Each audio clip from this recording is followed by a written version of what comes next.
All right, welcome everybody. Is everybody having a good time so far? Yeah. I'm Jeff Scott. I'm going to kind of moderate here and kind of rock and prod these two into getting some technical answers. Let's first introduce and welcome our guest of honor here today, Jim Nyers, aka Atari Jim. In Central Florida, in the Tampa area, for those out that way. Bill Stillwell, aka Hamster. Bill's over in Newport Richey area. Yes. So before we get going, let's get just give me a show of hands. How many own a video game? Okay, how many own a pinball machine? Okay, so we can kind of gauge what these guys are going to be talking about. How many would consider yourselves novice or know nothing about repairing videos or pinball machines? Okay, how about intermediate repair? And how about you pretty much know what you do and you don't often have to ask people for help? Okay, so yeah. All right, you guys know how to repair? Kirby went to attend to something, so he may or may not be back. So Kirby was the other gentleman, as many of you know, up in Lady Lake, so he also does repairs. Let's start off with Atari Jim. You want to tell us about, I understand you've been repairing games for 2 or 3 years. Oh wait, those are my games. Yeah. Why don't you tell us about your background, how long you've been doing what you've been doing? I got interested in all of this. My wife bought me a pinball machine about 25 years ago. It was one of my favorite games that I used to play when I was a teenager. It's a Valley Strikes and Spares. I still have that game. I had no formal electronics training whatsoever. And we bought this game from a local operator. It's supposed to be completely shot down and working, and of course it broke every day. And so I was forced to learn how to fix it. And I later moved on to purchasing a broken Tempest machine and had to learn how to fix that. There was no internet, there was no repair people around, and I just had a natural curiosity and a little bit of a talent for it. Moved on to a Dragon's Lair. It was my third game, and I had to learn how to fix the Laserdisc players. I really think that if you can fix a Tempest, you can probably fix anything. But that's kind of where it all started. I just did it as a hobby. I was a collector. I probably owned several hundred games that have come and gone as my children have grown up. I would buy a game and they would play it and they would get bored. I just cycled through. And it's really learning by repetition and just being exposed to it. And about 10 years ago, I finally decided that I used to be a golf course superintendent. And I just started doing this full time and been doing it ever since. So that's kind of my little history on it. But I specialize in mostly pinball machines, monitors, and mostly of the older classic video games. Everything from component level board repairs to restorations, things like that. So is there anything, to my knowledge, everything I've ever taken to Jimmy's tackle, is there anything that you're not as familiar with? Redemption games? I do a lot of work for operators, so I get a lot of things thrown at me. I prefer not to work on jukeboxes, dollar bill acceptors. There's certain things that I'm just as not familiar with. I really don't even touch Mega Touch because they're more computer type of thing. I really kind of specialize in what I really enjoy is pinball machines, and it could be anything from electromechanical up to late model stuff. Monitors are challenging, but I enjoy that, and like I said, I specialize in video games and doing the board repairs on them, mostly because my name implies Atari stuff. Just how about just not as Atari? That's a pinball. Jim's seen me a lot because I have lots of Atari games, so Jim's the guy to go to. About Bill Hamster, why don't you tell us about yourself, how long you've been doing what you're doing, how you learned to do what you do, because he's pretty masterful with fixing any board that I've asked lesson we'll look at, even the toughest. Well, I started doing electronics since I was 3. My first toy was an alarm clock. I took it apart. My second toy was a VCR, a reel-to-reel tape player. I took it apart. Didn't put it back together. I just took it apart. So I've always been fascinated with electronics. I did do some. I did go to school for some basic electronics in high school. Taught the teachers some stuff. Didn't learn anything. I'm a software developer by trade. That's what I do for a living. I just write software programs. And I've always been tinkering with electronics, programming microprocessors and things of that nature. I just started doing pinballs and video games about 2 years ago. I'm not by any means as skillful as Jim. If I had a monitor, I'm still thinking but other than that, I'm a ham radio operator. So I just kind of getting a little tired of the bureaucracy going on ham radio, so I decided to find another hobby. Yeah, Install a ham over there. I can vouch for that. You get like 60,000 people, and none of them want to agree on how to do something, but they all want to do the same thing. Go on a ham radio. They all want to do it their own way. So. It sounds like politics. Oh, it's worse than that. I think I'd rather go with politics. But I started with first pinball machine. The first thing I bought was a arcade cabinet from Mick back in 2000. He disappeared.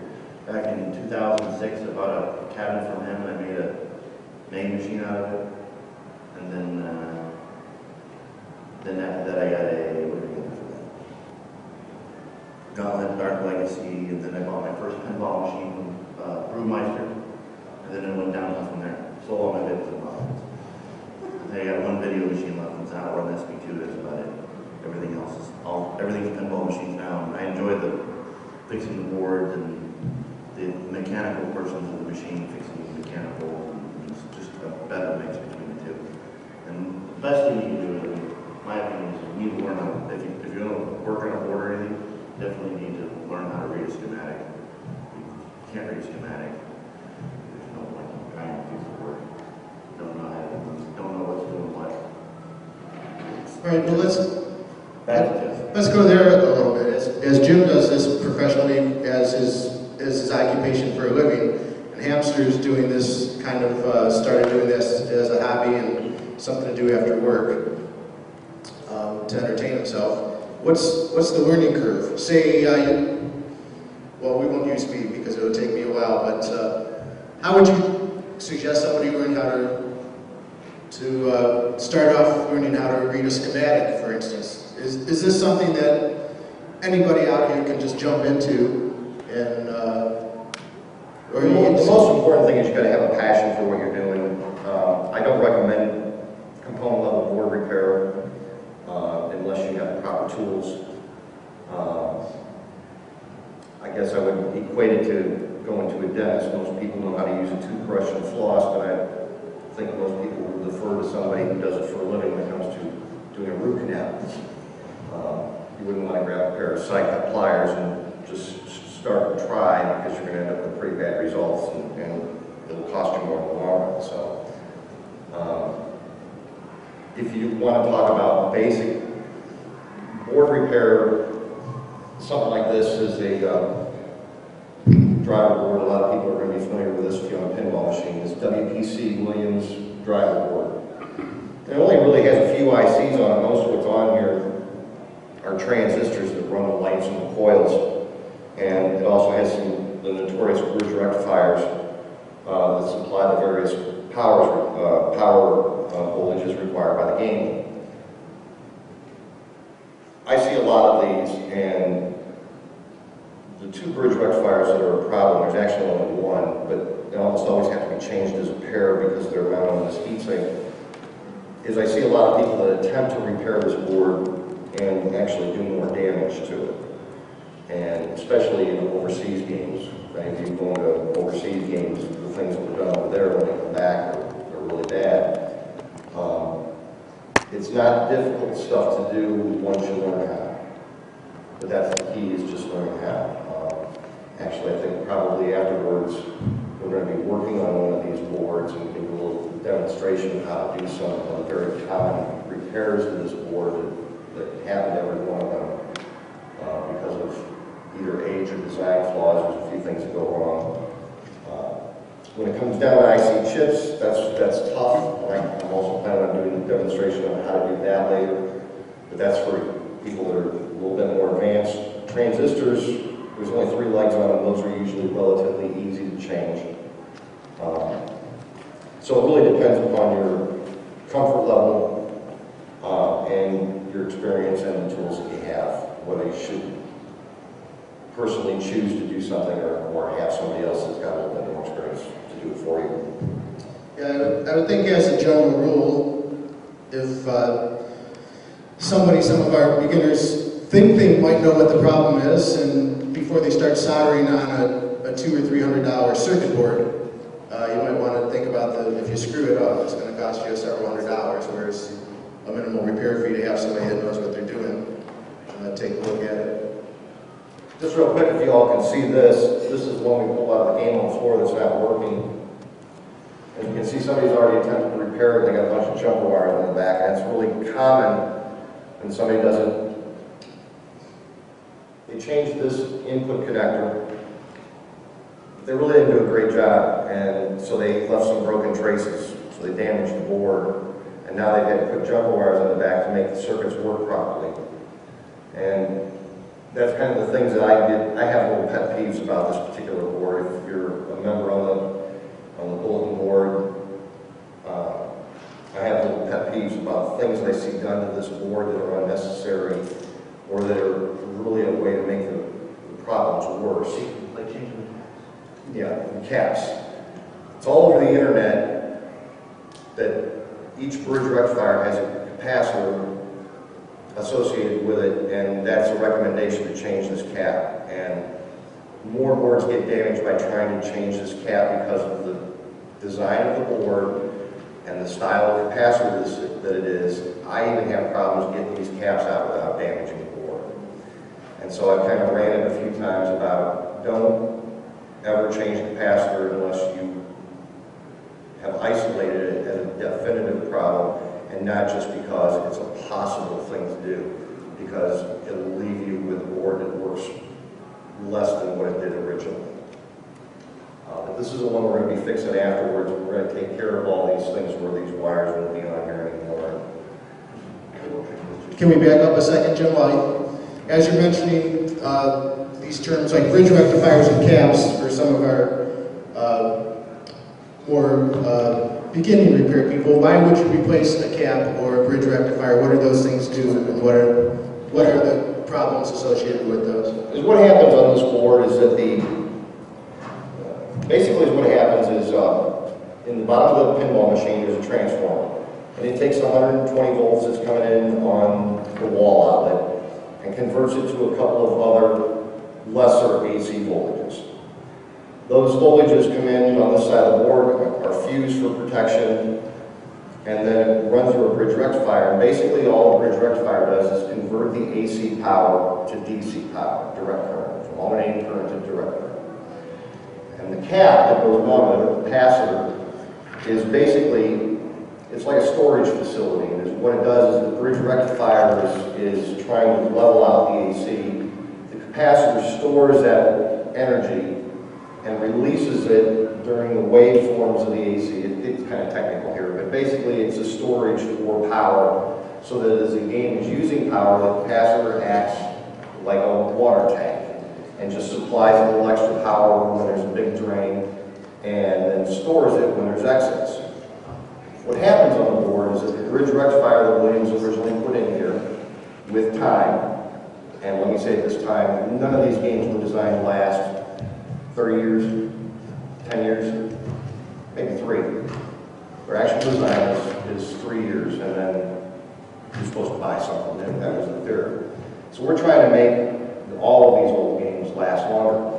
Well, the bridge rectifier gets weak, and what it does when it gets weak is it then allows the power to drop. And there's a circuit on the CPU board called a watchdog, and part of that watches the 5-volt DC power supply line. When the voltage drops, it'll reset the CPU. So you see that in your game when you hit both flippers, there's a power drain, and all of a sudden your game goes dark, and then it acts like you just turn the switch off and on, it comes back up again. Most common problem is the bridge rectifier. There's several other things that can cause that, but that's why the bridge rectifier is talked about so much. And it's just simply changing it properly, not damaging the board will, in 95% of the cases, repair that problem. Just one simple $4 or $5 product. Now, you say the most common problem, the bridge rectifier, is that, in this case, is that only in specifically the Valley boards here, the WPC games, or is that Data East, is that Stern, is that everything? Or just, is it more prevalent in the WPC Valley games? Every game, every manufacturer, they have their own little Achilles heels. And this board's got about 5 of them. The things that are very common to go wrong. Just had a guy on the board yesterday send me if you have a later model game of WPC 95, which is things like Medieval Madness and Monster Bash, they have what's called the AV board, which is your audio visual, which runs the display and the sound. If you've owned that game before, chances are you've had a problem with your display where either it goes out or it starts scrolling. And once again, there's a couple components, and in this case it's not a bridge, but every game has its own little Achilles heels of either design flaws or parts that were not really up to spec, and that they're just recurring problems. And after doing it for 20 years, I just see the same problems in the same games over and over again. General illumination on a pinball machine has been bad since they started building them. Never got better, even though they tried some different things. This actually has 5 separate general illumination circuits. It always used to be just one. Everything ran through one fuse and would still burn up. So now they made 5 of them to get, as we can see on that other board. Yeah, you got it right now. You can see the black area where it's just totally burnt. Well, the wires that are sticking out there are thinner than pencil lead. So what they did was, is they put 5 circuits in, they decreased the wire size by 5. So they really didn't improve. And it's basically just a design flaw. And the other thing is that and they did this, I imagine, for financial reasons, is that the pin that's on there, the housing, is what's called a scissor pin. And basically it's a V, and they cram the wire into the V, it strips the insulation and just touches on 2 sides. When this is repaired, most people will use the Molex Trifurcon type pin, which basically where you have your pin on the board, the Trifurcon touches the pin on 3 sides, so you have a much better connection. It's in home use, so it'll probably never burn up again. So it's a way of taking the original design, and this happens very often, and improving upon it, and just making it more reliable.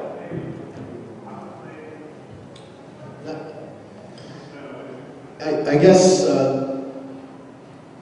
these are things, would you surmise that these are things that they were aware of as they were putting them out, but they just said, hey, we're not going to change the design now, it's too late?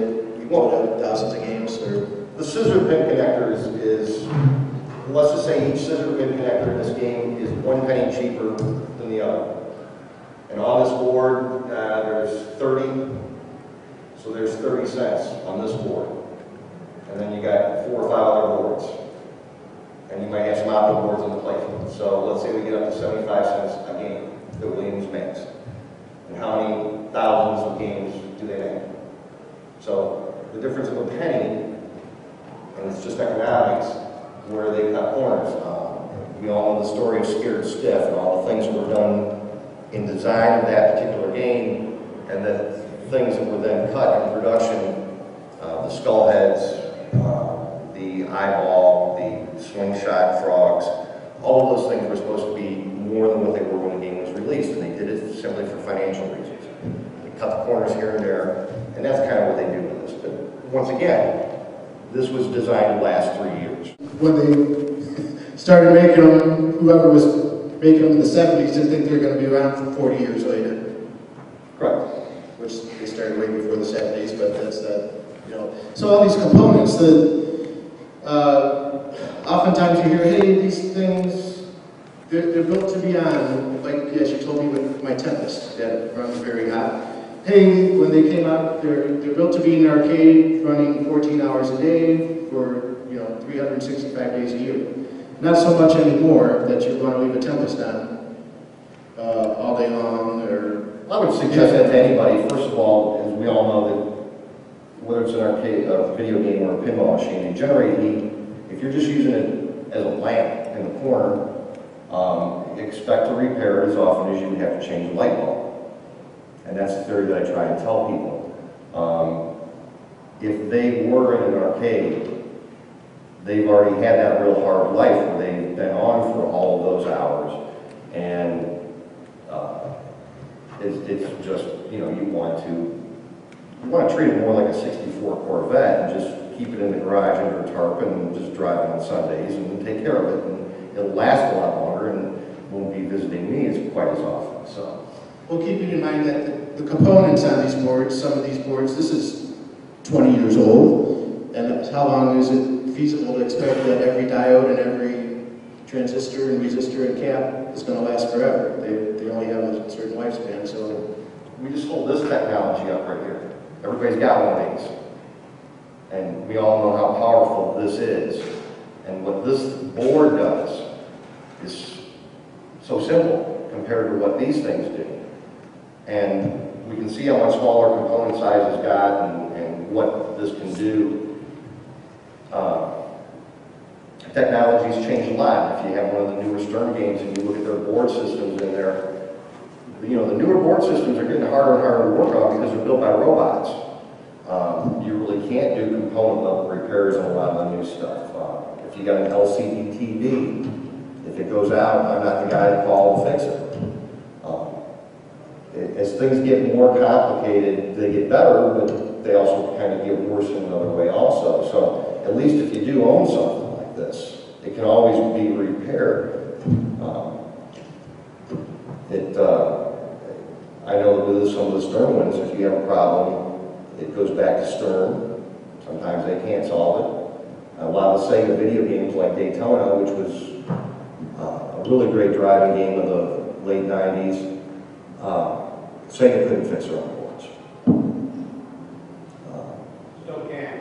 Yeah, still can. Still can. They couldn't when they couldn't before, and they were built by robots, and it's like if something goes wrong, it can't be fixed. So there's drawbacks to how technical they really are, and that's what I kind of really enjoy more about. Once you get to this system or earlier, you'll always be able to keep them running. There's a way. Well, we've kind of started at the power board. We already have this particular problem, kind of troubleshooted down to where the power board is. So we're thinking that's usually one of the more common issues on games. The first place to start is with the power board and voltage. For some of our homeowners or somebody going out, somebody might buy a game at the auction tomorrow, somebody picks up a game on Craigslist or something, and they say, oh my god, I got the game home and it's not working. It must need all new circuit boards. Not necessarily. So can you give people, where's the first places to start if you get your pin home and you turn the switch on and nothing happens? Well, you always start at the very beginning, and of course the beginning is the power cord. And you work your way in from that. So if we're going to talk about diagnostics, and whether it's a pinball machine or a video game, there's a little bit of knowledge that you need, and there's a couple of tools that you need, but you always really have to start at the beginning. And so a question I often ask of people, and most people don't get this one right, but it's a really remarkably easy question, is what is the most valuable tool, and it doesn't matter if it's a video game or a pinball machine, in helping you figure out what's wrong with your game? See, most people would say multimeter. That's number 2. It's your brain, but actually the most important thing, in my opinion, it's just an opinion, is the self-test button. It's remarkable what that can do for you, what's built into the games. And if you go into a video game and you push the self-test button. I often ask people, oh, my game's doing this, did you push the self-test button? Sometimes they don't even know that it happened. And that really solves a lot of problems. So it doesn't help when the game is completely dead, but when the game is completely dead, as with anything, there's a progression that you go through, and it has to be a logical, from the beginning progression. So you start at the power cord. You would need a meter to be able to make sure that you were getting power inside the cabinet. If there are any fuses blown, fuses are a biggie, as a lot of us know. Well, I looked at the fuses, they look good. They need to be pulled out and tested with a meter. This is assuming that we've had a few cases where people plugged in the games and say, oh my god, the game's not working, and they didn't realize that there was a switch underneath, or underneath the cocktail games, for sure. We couldn't find the switch last night, so people don't realize there's switches on some. Once again, I was going in logic progression. As power comes into the cabinet, it goes to a fuse first to protect the cabinet. Then there's going to be a variety of switches, and they can be backdoor or coin door interlock switches, power on-off switch. So you have several switches there. It would be the next thing. Then it would be a determination. We'll just talk about a video game because it's much more simple than a pinball machine. A video game has three basic components: power supply, a game board, and a monitor. Pretty simple. So all you really have to determine is if you got power in the cabinet. A meter will help you determine if your power supply is getting power and if it's outputting the proper power. A meter is going to tell you whether your monitor is getting power or not. And once you determine if those two things are on, you should either be getting a white screen or a flash on the monitor when you turn the game on or off. Or you should be getting a light on your game board if your power supply is correct. But you have to eliminate things one at a time as a gradual progression.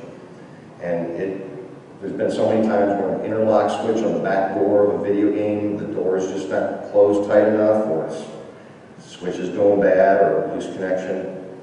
And you just have to take things one at a time.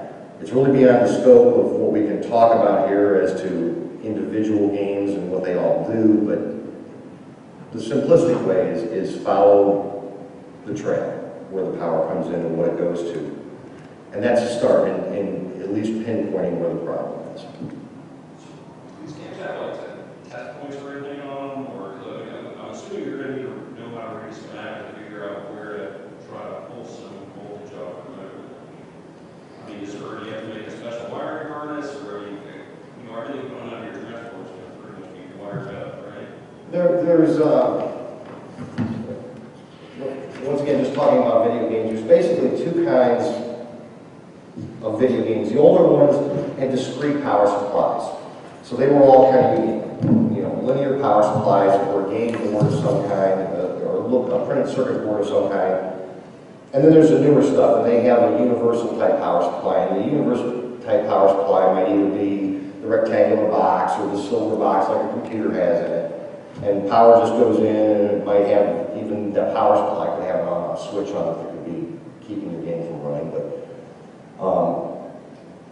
on the newer style of power supplies, they usually have voltage printed right on them. In the case of a computer power supply, it's color-coded wires in the plug, but that's usually printed on the power supply. And the little square boxes, it's printed right where the wires connect.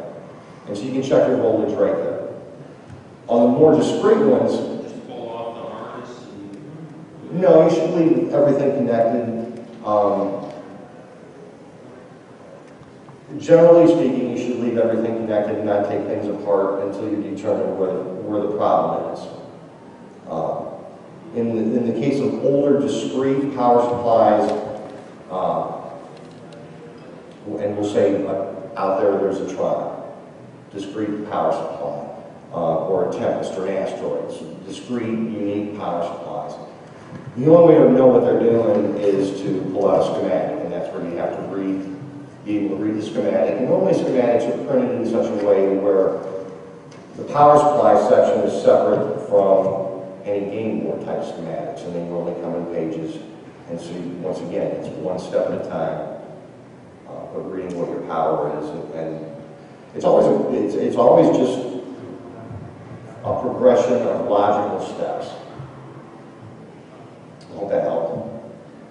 Yeah, as we're going through this, if you have a question on any particular thing that the guys are talking about, feel free to raise your hand and jump in. Does anybody have any particular issues with your games right at the moment, besides Owl? Anybody want to ask the guy? Let's open it up to questions. Anything in particular? So, that's from Super Mario Mushroom World. Yep.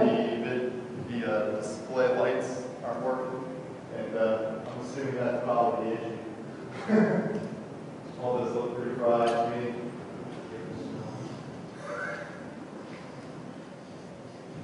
When they laugh, that's cry bad. Just background that seems to actually, besides the right flipper, be the only issue with the machine. It's hard to flip. Yeah, I don't know. Yeah, someone used too much heat on it. I don't know.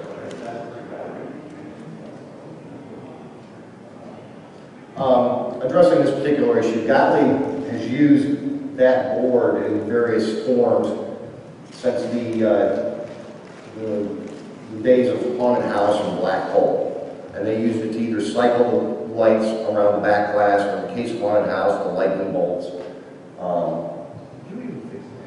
Well, it's, normally you can find something else. I mean, look at the inputs while they bring the whole top. Well, what I'm trying to do is formulate a theory on what the hell went wrong here. I mean, look what they did. It's like, Gottlieb, a possible problem. Gottlieb supplied their games with a big plastic bag of jumper plugs on the inside of their pinball machines. And it's for changing the input voltages based on where this game is going around the world. And so it's very possible to take a jumper plug, and they did it by color codes. So there was white with yellow stripe, white with brown stripe. These jumper plugs that you would plug in by the transformer, and it would affect the game. I recently had someone bring me a game. It was a Twilight Zone. And whoever did the conversion, it was an overseas game, whoever did the conversion wrong. They put the wrong plug on it. And so, their 12 volt going to the optos was actually 18 volts. I had to change a lot of optos in that game. yeah, because it's not regulated. Right, it's not regulated, it's unfiltered. Just, so anyways, there's a distinct possibility that if someone used the wrong jumper plug, they could have over-voltaged what these transistors were supplying, those particular lights, which would cause these to possibly lock on and then generate the heat because they were on all the time because it was an over-voltage. It could also be that there was a... Kind of getting back on the back glass, all the bolts are completely blacked out, so it sounds like that. Yeah, blacked out bulbs. You know what causes that? Your GI bulbs or any of the bulbs. You know what causes them to turn black? Basically, it's age. And the tungsten of the filament leaves the filament, becomes a vapor, and then reattaches to the glass of the inside of the bulb. As we all know, those black bulbs, if your game's been on for an hour, you can light a cigarette off of those bulbs because it's the tungsten filament. And a lot of games are damaged if you think about the 70s Williams games where the light bulbs were real close to the back glass, and a lot of those back glasses flake. Excessive heat because the bulbs weren't changed. Even the bulbs could have caused this if they were then, if you're removing tungsten from the filament, you're changing its resistance. It would then burn hotter. Yeah, this is just this one could be repaired. It's never going to be pretty again, but it could be repaired.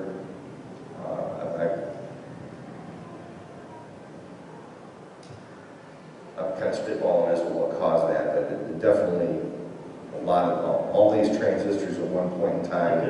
They could have also used too hot of a soldering iron too. They could have burnt up all the traces. There's a substantial solder I noticed on board, it looks like at least one of them. Well, there's a trace up the top. It looks like it's supposed to power all these. And they just basically. It would normally be a kind of ground. So what would you do? Would you start with purchasing the board, check the power supply, make sure that jumper is correct?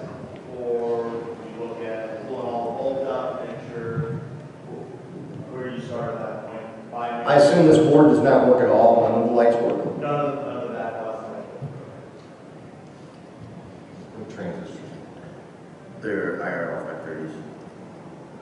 I mean, it's a relatively inexpensive board, but if you buy it, you want to try it out on the store. Check your voltages first. Well, and like I said, this first step would always be, check, just go ahead and check that jumper plug on your transformer. There should be a paper chart right next to where the transformer is a bag, and it's probably been open. There may be plugs in it, there may all be gone, but it'll give you, I forget what the color is, but it's like brown and white plug for 115, 120 is what it's supposed to be. If these are IRLs, these are MOSFETs. If there was any type of static charge or whatever, it could have shorted them all out at once, and then it's probably what happened. Something happened in the game at some point in time. They all shorted out and locked on, and that's all it is. They were just generating locked-on heat, because these are supposed to cycle. Most of these transistors that are on here are momentary on-off. When I say momentary, we're talking, 50 milliseconds is what their cycle time is. If these things lock on, it does not take very long at all for them to generate that kind of heat.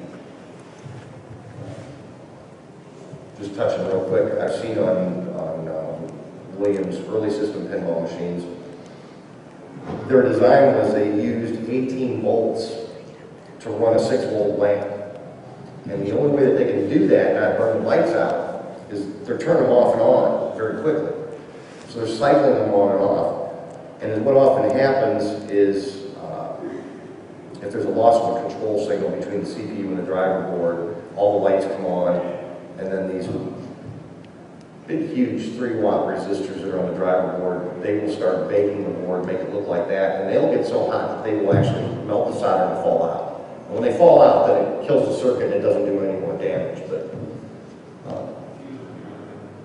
basic design flaws, what they were thinking about, why use 18 volts to run a 6-volt bulb? Maybe they could have gotten away from this burning problem if they had just used 6 volts to run a 6-volt bulb.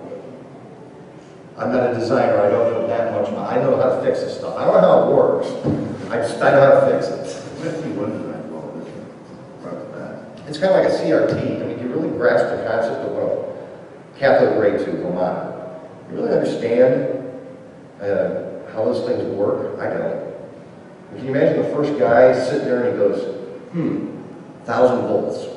Nope, no picture. I'll keep turning the voltage up. Well, I finally get up to 19,000 volts. I got a picture. These guys were ready. I have a question.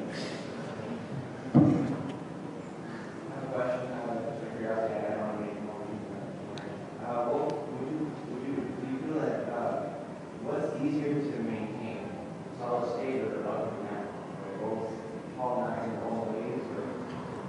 Electromechanicals, pinball machines. Electromechanicals, once they're working, generally speaking, if you play them once a week, they'll stay working forever. They go bad when they sit for long periods of time. Digital stuff, I mean, I enjoy working on digital stuff because it's easier to find things. The biggest problem with electromechanicals is that, generally speaking, in that time frame, all their wiring, they use colored cotton for an insulator over the wires. So let's say that you have a white wire with a brown stripe, a yellow wire with a tan stripe, and a tan wire with a green stripe. That game's now 37 years old. What color do you think those wires look like now after 37 years of dust accumulating on it? They all look gray. That's gray. And so it's very hard without a schematic to know where this wire from this contact, where it goes. You can't even use the colors of the wires. So. Another question. For solid state pinball machines, do you recommend like smart poly resistors, little microphonics? No.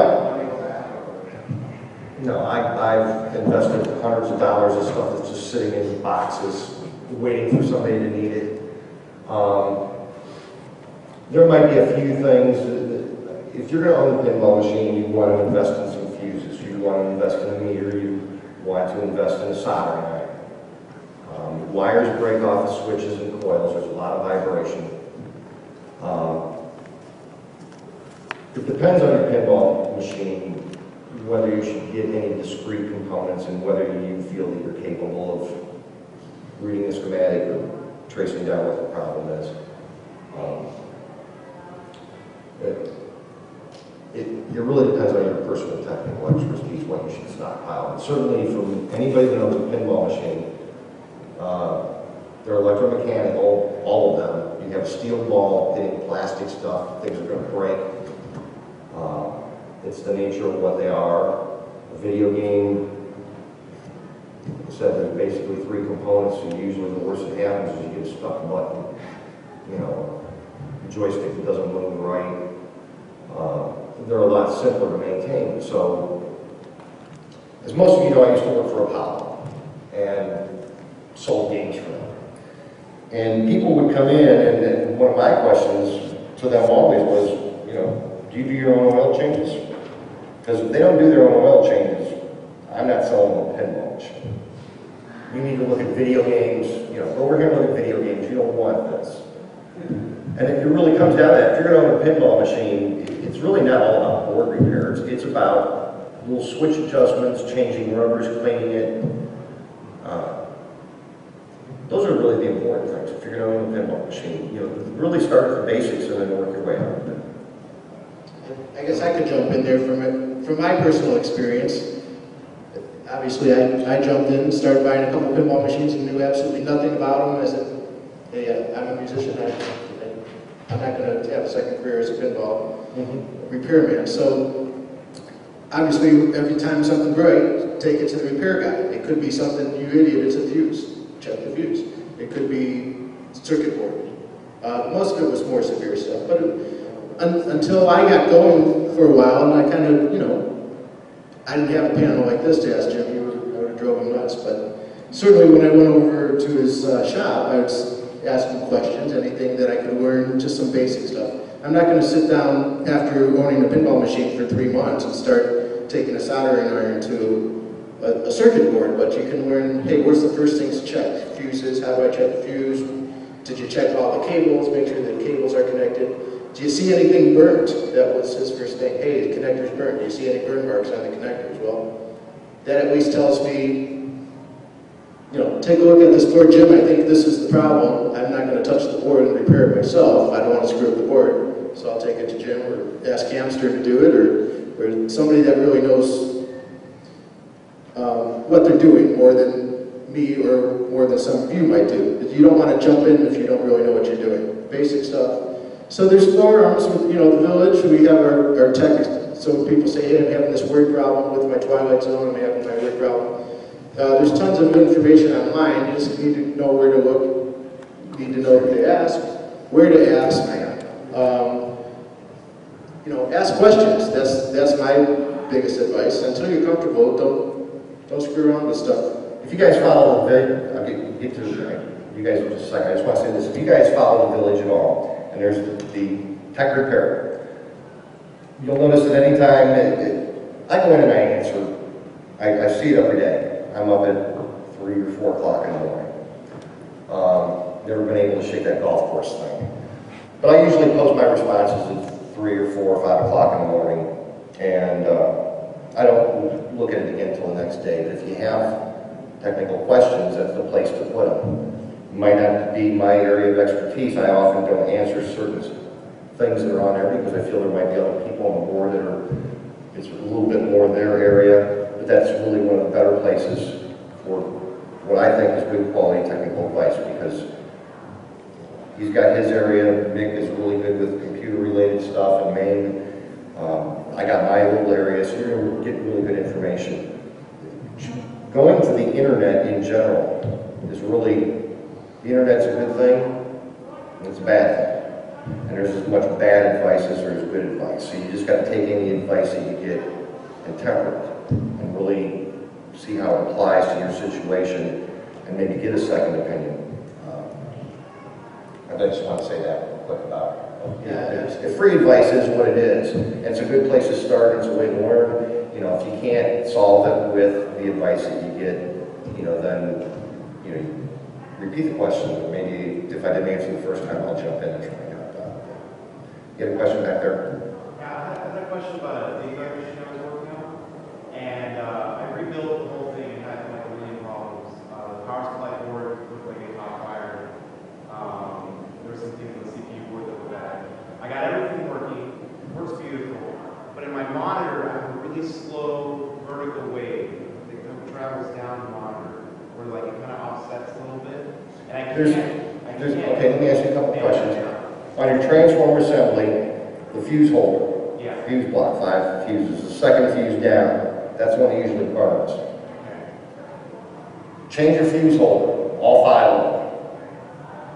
The second thing, the big blue in Atari games, the big blue capacitor. I took out the whole power cord. I'm using a separate. I'm using a 5-volt switch because the board was old. I'm a purist, so I was dealing things the way they were originally. So since you have now abandoned that and moved on to something else, I really don't know what you've got, so I really can't. But I think it's a monitor problem. If you have a wave in your monitor, it's usually caused by bad voltage regulator. In the monitor or in the? In the monitor. There's a voltage regulator circuit, but I don't know what monitor you have, but I would assume it's probably It's original. Yeah. it's original. They have a voltage regulator. Some of the monitors will work with a bad voltage regulator. A lot of them have an internal circuit that shuts them down. But if you get a little wave that's moving through it. Now this wave, not to be confused with Pac-Man or Miss Pac-Man, they'll get that wave in them if one of the fuse holders is bad. And the fuse holder that'll be bad is the one for the sound, the 12 volt. And you'll actually hear a little bit of a hum in the speaker, and you'll get the same wave through the monitor because it's only getting half-wave AC voltage. Yours is probably, if you've still got that wave in there, you either got a bad ground from your board to your monitor, or you've got bad voltage regulator in your monitor. Well, just 1 second if I could. As a follow-up to what I was just saying a minute ago regarding video games, if you don't know what you're doing, you can go online and somebody says, oh, your monitor collapsed. All you have to do, open up the back and recap your deflection board. Open up the back and pull out your deflection board and start recapping the monitor. Somebody might want to try jumping and doing that.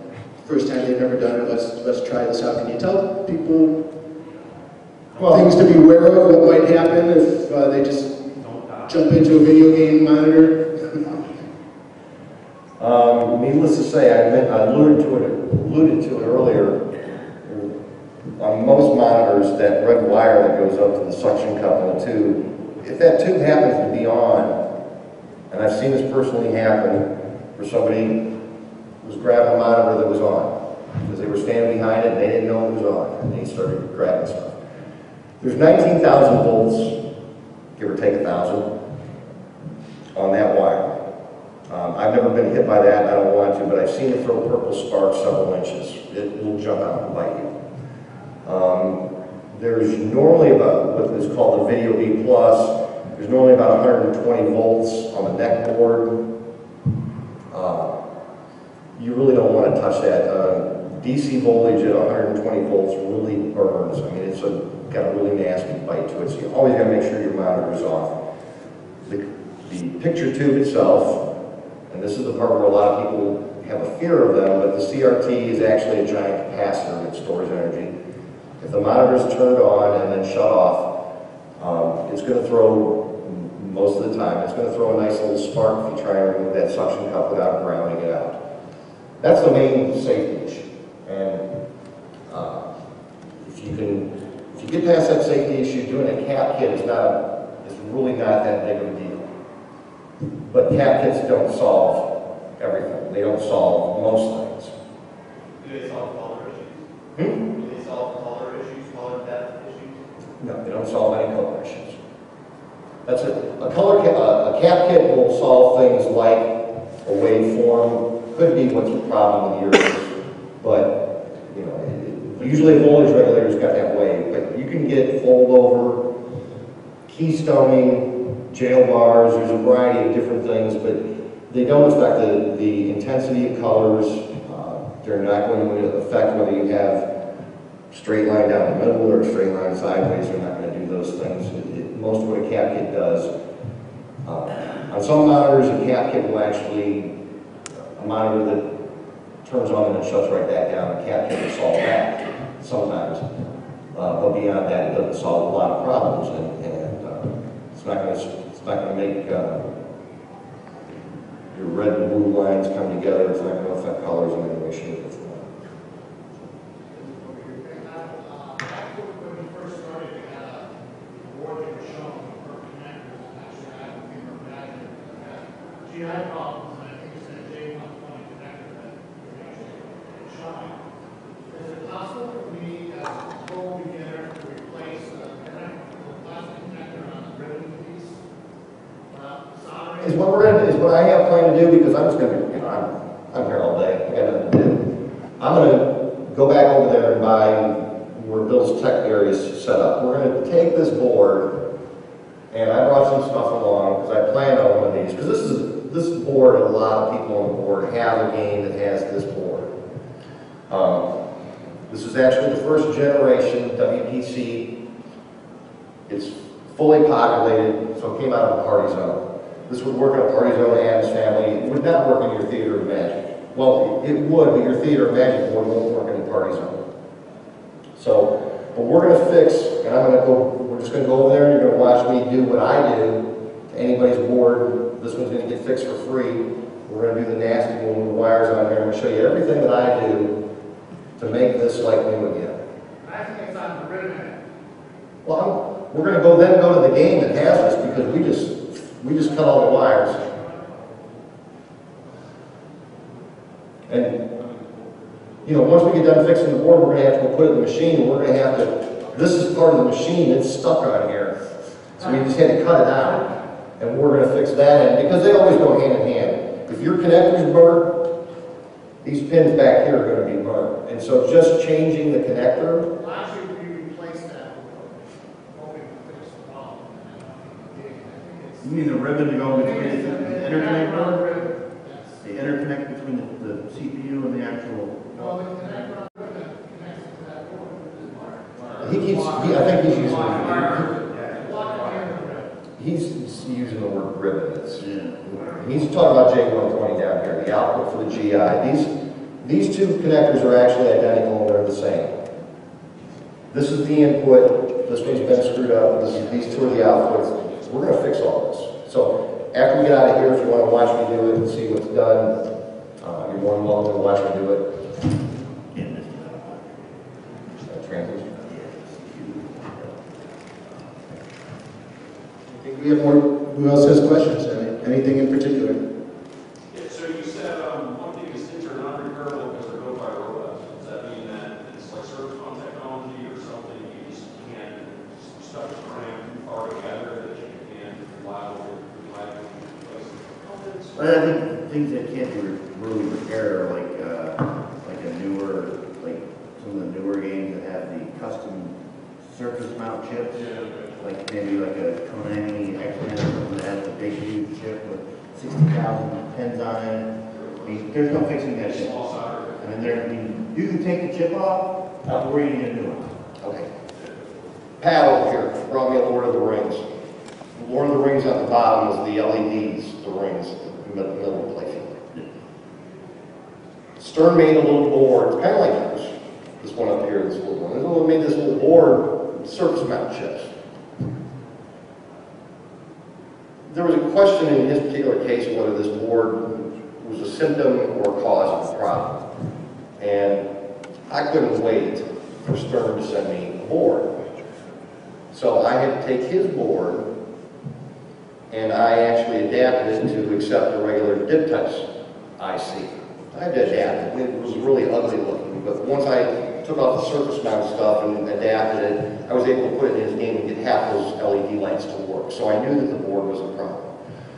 But the problem was that there was two ICs on this board that Stern made, and they were both surface mount, they're both microscopic, and I just don't have the proper tools to do that type of work. I don't have the skill the experience or the tools to do that.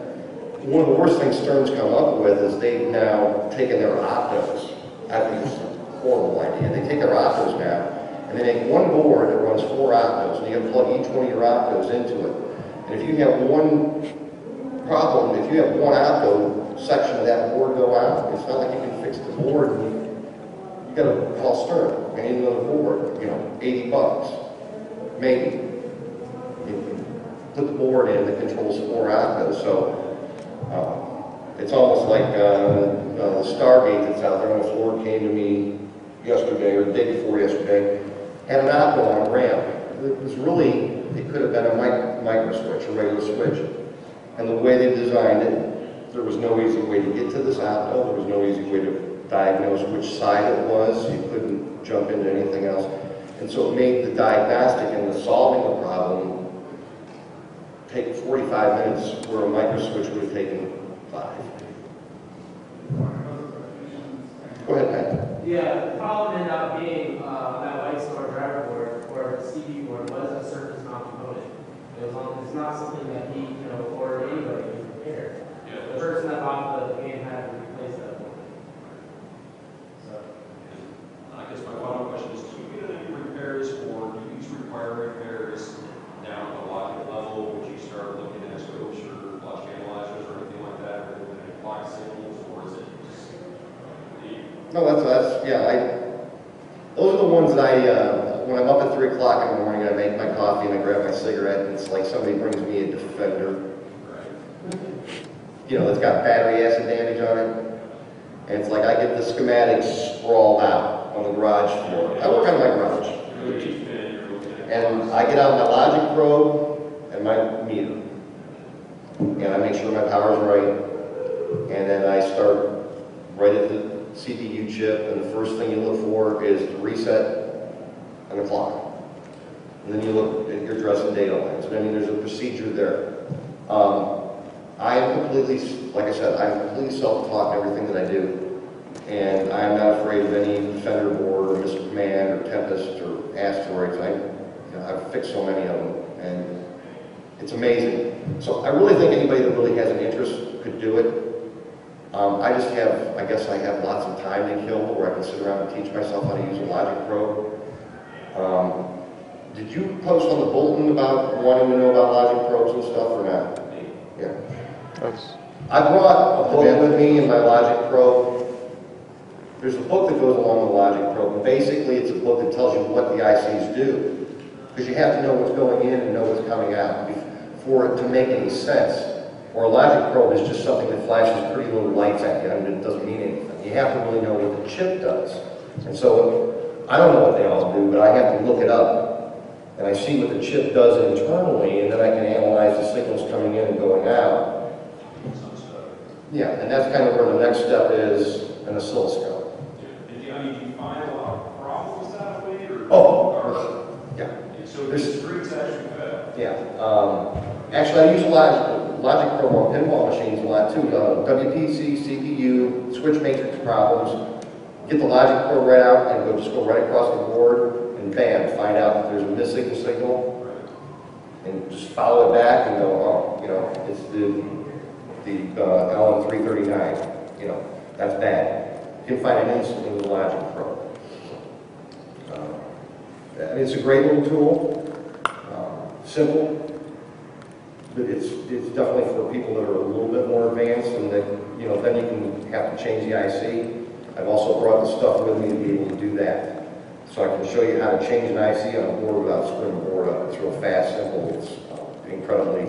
It's like, why didn't I think of that? But kind of along those lines, recently I took my 1976 Atari board and gave it to Hamster because he has what I call the sickness. He's looking to learn and to do these, like some of these guys that take the pinball machines and totally tear them apart down to the bare wood and then rebuild them. Some people see that as a good time and having fun. I see it as something that scares me.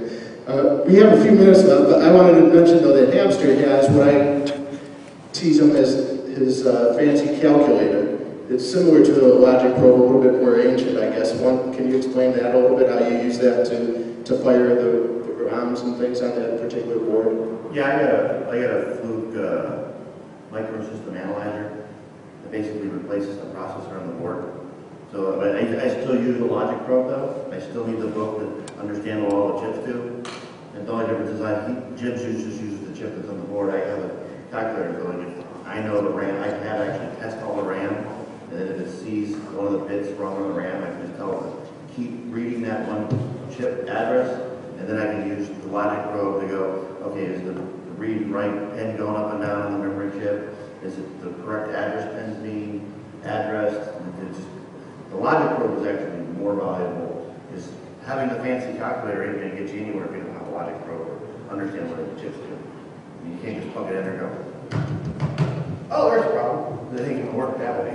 So when you say replacing the processor, I mean, it's something in line that you... And actually, you take the processor off and you put this device on there, but it doesn't help for some games like, some games have, but they then take the processor and they put the security chips into the processor and they like encase that. You can't do anything with that. You take the processor off, well, you need the security code that's stuck in the chip that you just now took off, and then when you took it off, by the way, the suicide battery was on the other thing, and you just now lost the data that's in the RAM chip that you just pulled off.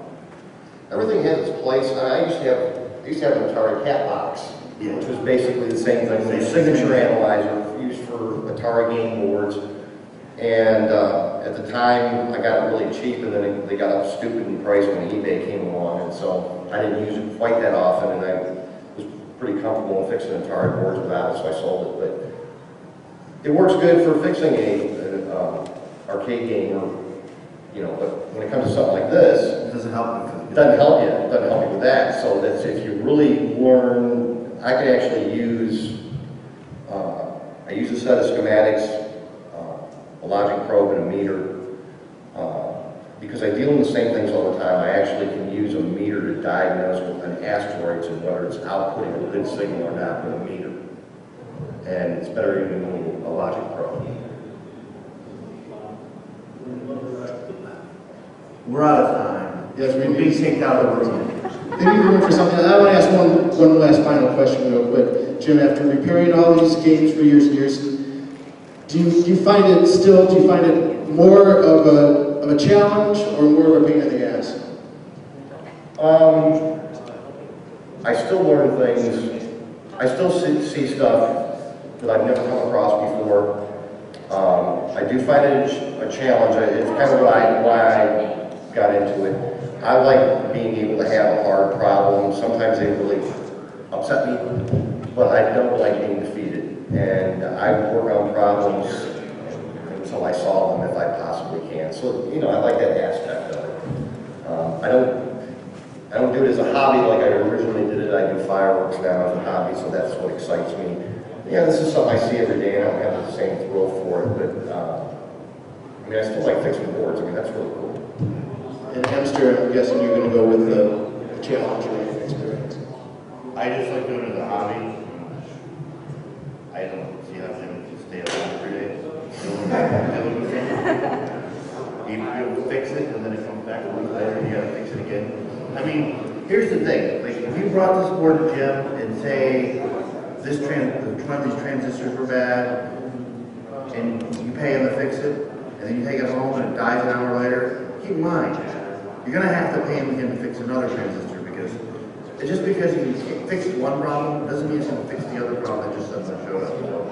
If you take a machine back home, you can't get mad at him for charging you the same amount to fix another transistor. Well, you just had it all apart. You just had this last week. Well, your machine, they break.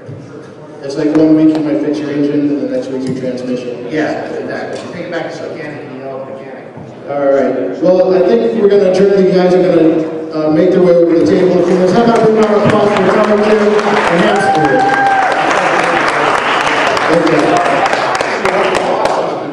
And they'll be around if you have specific questions when I walk up and ask them first. They won't go.